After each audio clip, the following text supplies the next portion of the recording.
এবার আমার এত ভালো রেজাল্ট হয়েছে যে 1250-এর মধ্যে আমি 1248 পেয়েছি বার্ষিক পরীক্ষায়, এবং আমার টেস্টও আমি খুব ভালো করেছিলাম। আমার আবার আমার 3 মাস আগে আমার একটা সার্জারি হয়েছিল, ইউরোথের ডায়াবেটিগুলো।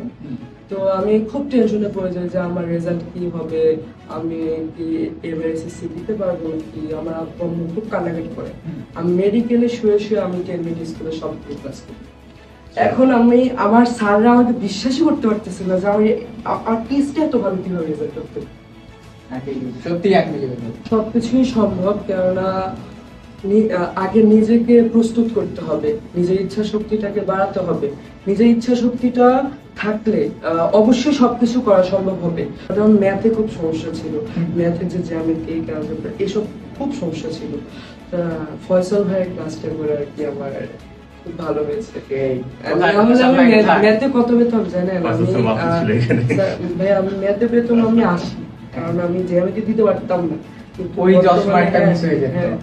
এখন জ্যামিতিটা দিয়ে আমার ম্যাথও ফজর নামাজটা পড়ে যদি পড়াশোনাটা করা যায়, মাইন্ডটা ফ্রেশ থাকে, সেটা সবচেয়ে